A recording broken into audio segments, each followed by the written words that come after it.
Good evening. Good evening. I'm going to take this off because I'm a walker. A couple things before I actually get started. I want to give a shout out to Deb Cotton because I have spoken, yes, okay, let's just do a shout out first. So last spring, November, I have spoken in some capacity at a Safe Connections event, the last two Voices Ending Violence, and then this year's Gala.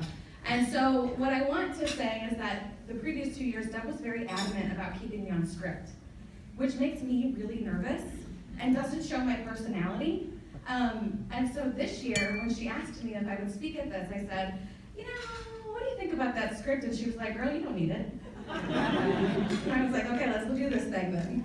So I am not scripted tonight. I have no idea what I'm gonna say. What I really want to focus on tonight is not necessarily the bad part of my story, but I am going to share part of that so you have some context as to understand what I've actually survived. At 25, like I said in my video, I was a high school English teacher coaching the dance team with a brand new house and a brand new car.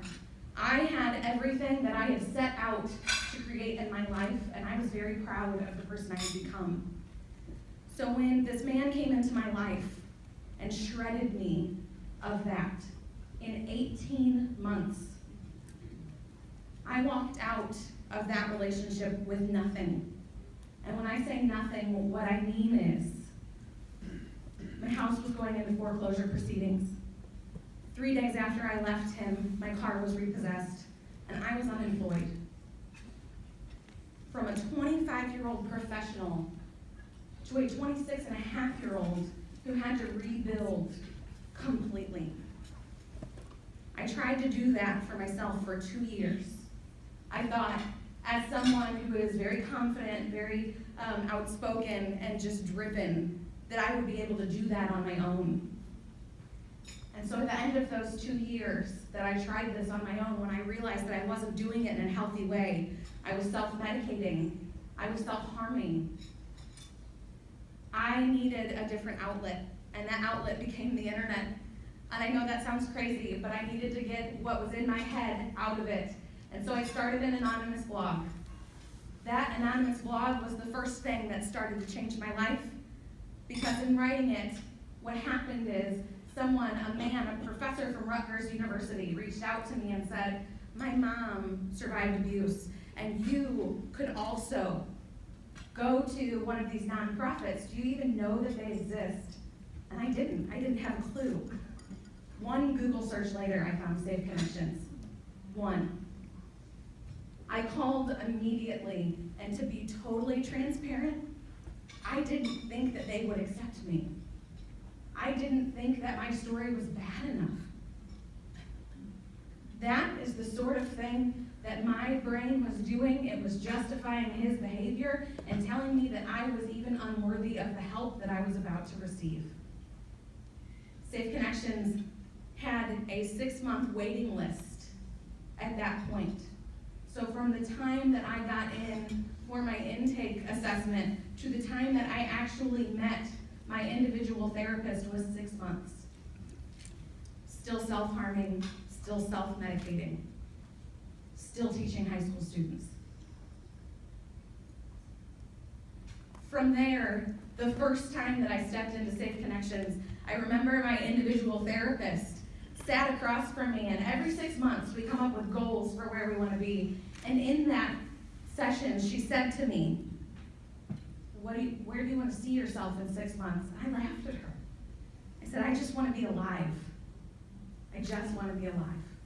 And I meant it. Every single moment of that session, I had no idea where I would be in 6 months. An 18-month relationship took 3 years of trauma therapy to recover from.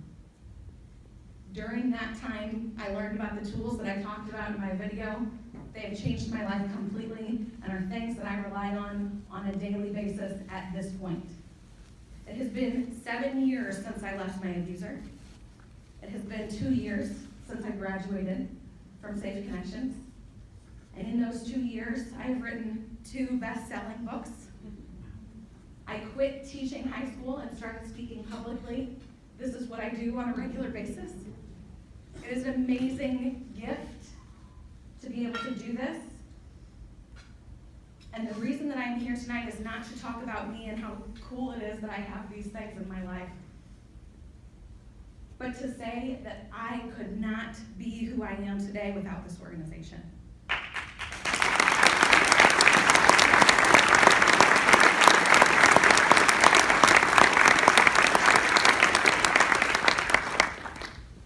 When Susan mentions 600,000 people, you know, a lot of times people will look at me and they look at my story and they go, wow, you're special. You must have really fought really hard. Some people don't have that fight in them. And I disagree with that. I think every person that steps into Safe Connections does hard work on a daily basis. And maybe they're not crazy enough to want to get on a stage and talk about it, but they're doing the work to make their life exactly what they want it to be. This is what I want for me. But those people are also getting what they want for themselves. Safe Connections has changed my life completely. 100%, no questions asked. And it's very easy to come to events like this and not truly understand the impact that you are having on people. But please understand that by sitting in these chairs, I 100% believe that you all have changed my life too. So thank you from the bottom of my heart for giving me the chance to stand here and be gracious and explain to you how you have changed me and how with continued support we can give other people this opportunity as well, because it is so deserved and necessary, and I am absolutely thankful for you. So thank you very much.